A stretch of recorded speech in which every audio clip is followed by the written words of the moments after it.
All right, Bianca, you should see an icon there that prompts you to join in. If you click on that, I will bring you in. I hope everyone's doing okay on this wonderful Tuesday, 5th day of the month. Cinco de Mayo, that's right. That's what it is today. And we have Bianca Guevara on today, and she is online, so I see that she has joined. And as soon as she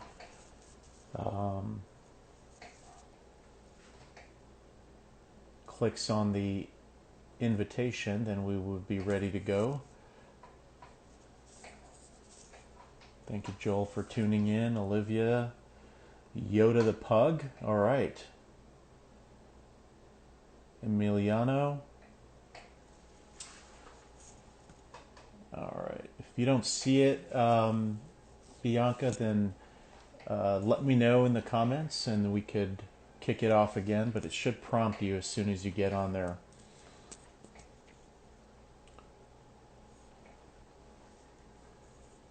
How's everybody doing out there today?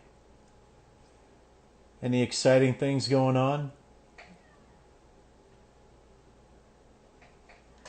Okay. Let's see. Do you want to go out of it and come back in, and go out of your Instagram and then go back in, and it might prompt you to do that.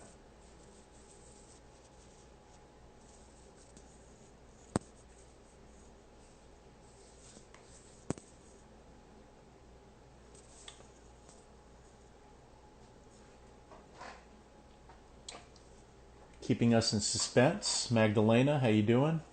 Thanks for joining in. We'll have Samantha Scory on next week, and we're going to try to do this at least once a week. Wayne, how you doing, my friend? Thanks for tuning in. All right. There you go, Bianca.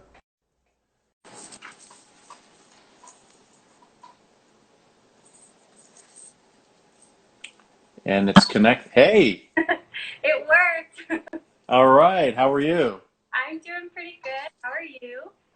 Good. Gloria, one of our board members, joining in. Thank you. I'm just saying, greeting everybody who's on and um, who is taking the time to be with us today. Awesome. How are you? I'm doing good. I'm excited. Yeah, I'm really excited. Looking forward to chatting today. So, yeah. Awesome. Well, if you guys can hear, if you can't hear us, please let us know. Let me turn off my system here so that you guys don't hear every time I get an email. Um, and if we have any disruptions, we'll just log back out and log back in. Sometimes the technology is, as much as you prepare, it still enjoys messing with us. So, um, well, how are you holding up during all this uh, quarantine and COVID-19 and being at home? No, yeah. I mean, just staying at home. I mean, luckily we just moved into a house. We have plenty of space, much more than what we're used to. But yeah, I mean, I've just been trying to find like creative ways to stay, to stay busy. But yeah, we just bought a pool actually, one of those inflatable blow up pools. Oh, Yeah, that's been great because it's been really warm outside. So that's yeah. well, yesterday, and you may want to come closer. I'm hearing you go in and out, so you may not. You may. I don't know if it's the same with everyone, but maybe if you come in a little bit closer to the mic. Yeah, Okay. it's been really warm, and it just seems like it just happened all of a sudden. My girlfriend and I, we take walks, and we went walking the last couple days, and it gets to about 30 minutes, and you're like, okay, it feels like it's been an hour, or maybe it's just me. I don't know. No, it's been really warm. Sorry, I'm just connecting my headphones.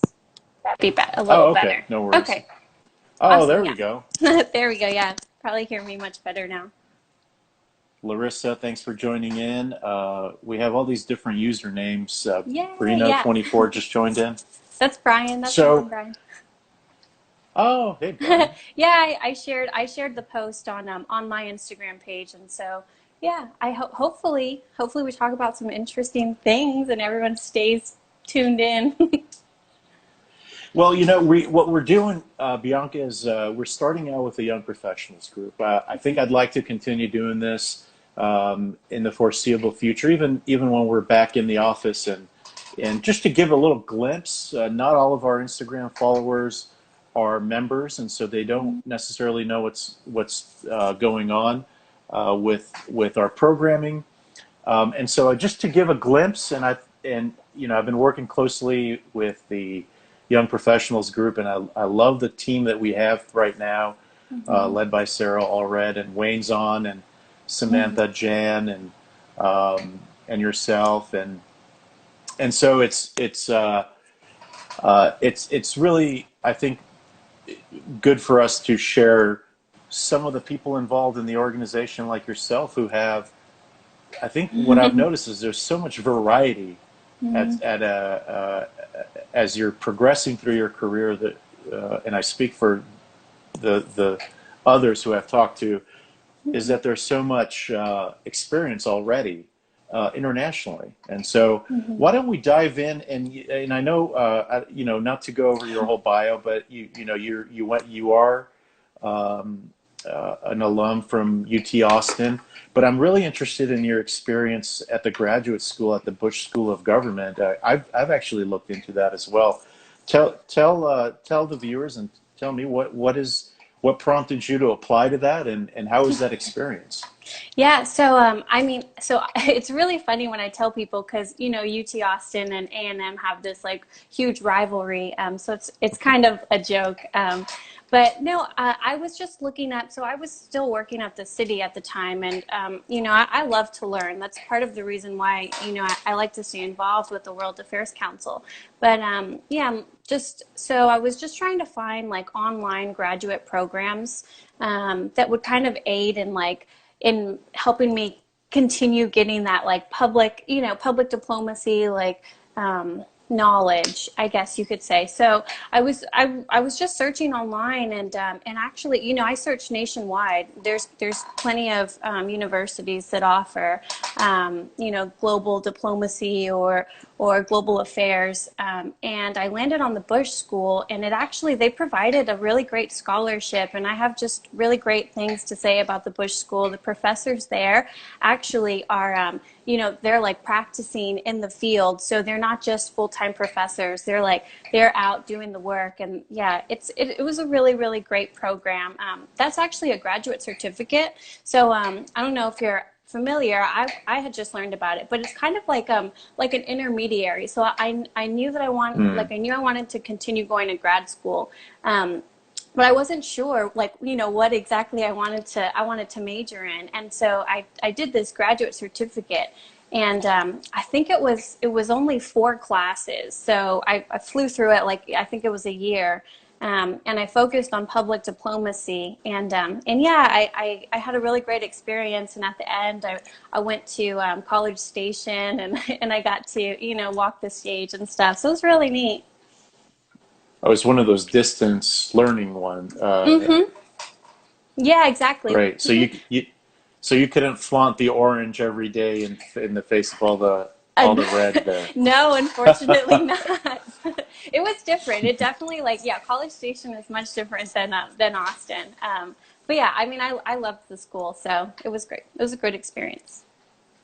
And you hinted at working for the city. Now you did Hmm. a lot of stuff with them as a public information officer. I'm Hmm. really intrigued about your experience and your volunteer work with the World Heritage, Hmm. and your travels associated with that. Yeah. Can you talk a little bit about that? How you got into that? And Yeah, of course. So I graduated UT, and I thought, man, I really want to work for local government. Well, I want to work for national government, and thought, okay, let me start small. So I started actually interning with the city, and when I started interning, it was in 2015. So we hadn't got our designation. So San Antonio, we have World Heritage sites here, all of the missions, which are so beautiful, all four of them. And I think the best ones are like Espada and San Juan, which are the furthest. So if you have Mhm. any time, like, and I think they're open actually. So I think, They are, as, yeah. yeah, Hmm. so I mean, gosh, it's such a beautiful place and it's got a lot of history.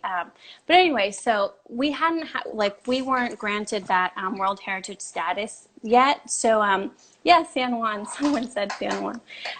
Anyway, so I was really just lucky. I was in the right place at the right time.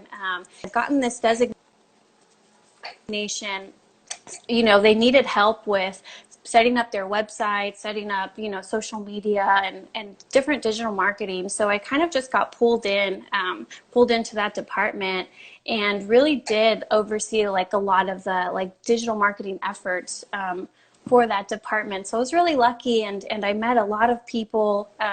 It crosses over with different city departments, and then like the National Park Service here in San Antonio. So Hmm. it was by far I think one of the like the jobs where I learned the most and grew the most. So yeah. Oh, and then Wow, what an yeah. experience. Mhm. And I think, Armin, you mentioned the travel that I did. Um, Yes. okay, yeah. Please talk about that. It's well, you lived abroad too, right? For a little bit. Yeah. So yeah, there's this national organization. It's called the Organization of World Heritage Cities, and Hmm. you can also message me, and I'll shoot over like any links. But what they do every year, they're trying to get involvement in young professionals. And so they have this traveling ambassador program where they really just ask you to come up with a program, and you totally manage it. And you travel to different World Heritage cities and you share your travel experiences online, and then you write a blog, and then you have like this presentation at the end. So it is a learning, a learning and a teaching experience, but it's also just really cool to travel to different cities and meet with locals, and they actually set you up with meetings with different leaders in the government. So it's really neat. Tell us some of the places you visited. I know you were in Spain for a little bit in Hmm. Seville. Yeah, so that was I can circle back to that because that was actually when I was teaching English. Ah, Yeah, so that those were two separate. But some of the places I visited through the organization was I was in Poland for a little bit, which was really neat. I met some really great people there actually. Yeah, and I think you had mentioned that you I spent some did. time. Yeah, I and you did. Yes. mhm, very neat. So yeah, I was there. I was in Warsaw, and then before that, I went to Krakow. And those are beautiful places. It was really cold when I was there. What month did you go? I, What year and month did you go? yeah, I was there in October of 2018. Oh, okay. Okay. Hmm. So I was there from 2014 to 2016. Okay. And it's really interesting. Warsaw and Krakow have kind of a love-hate rivalry. Not as bad as UT and Texas A&M, but because Krakow is known for it's more like a college town. Mm. It's got a lot of history. They actually have, in order to get to the concentration camps, you go Hmm. through Krakow, but there are some that are smaller concentration camps that are east of the city that are not too far from there. So it's a Mm. very tragically historic area of the country, and then Warsaw, of course, has become so modern and beautiful. I'm What a coincidence! It's what's one of the areas that you visited. Yeah, well, I love history. So I really, if I'm being honest, I chose those places because I wanted to make it to the concentration camps. I thought, Mm. I've just, that's something I've always wanted to do. And so I did get to travel there.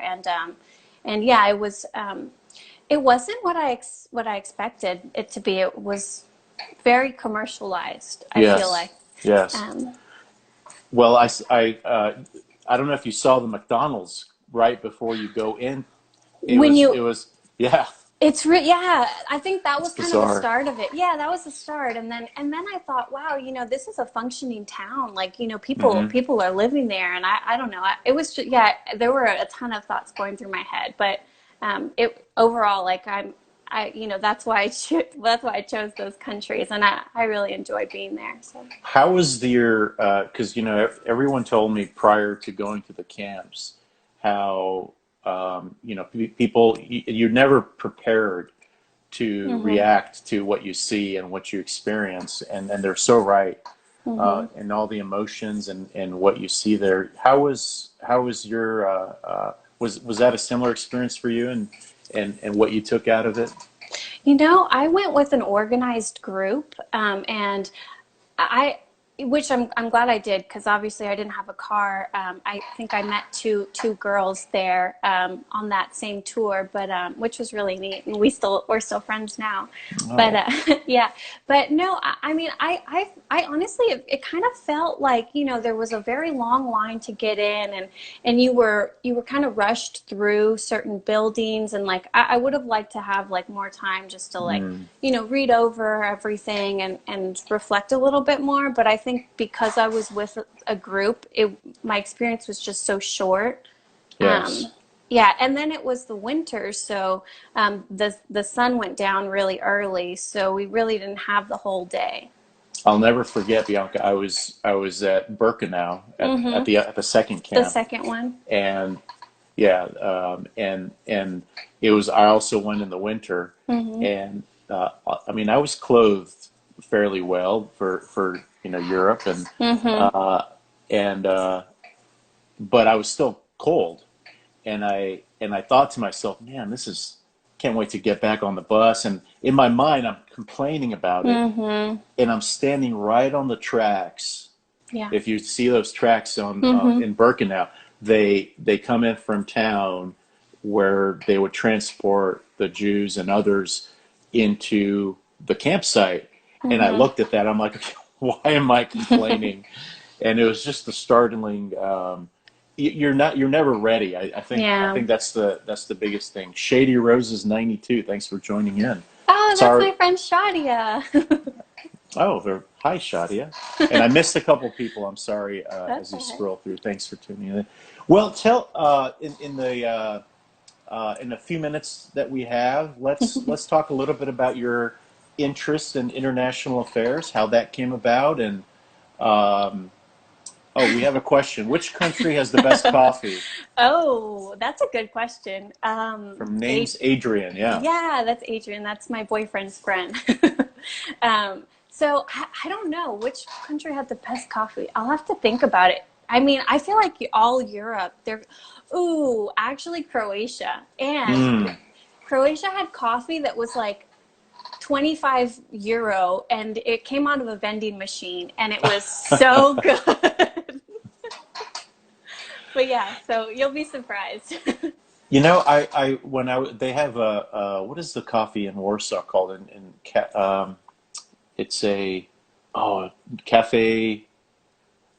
I don't know what it is, um, but they don't have regular like when you go ask for a coffee, they don't have regular coffee. It's Yeah. like a latte or a cappuccino or whatnot, Yeah. and the Americano is still something not different, but nevertheless, Nero Cafe Nero. Uh, Oh, okay.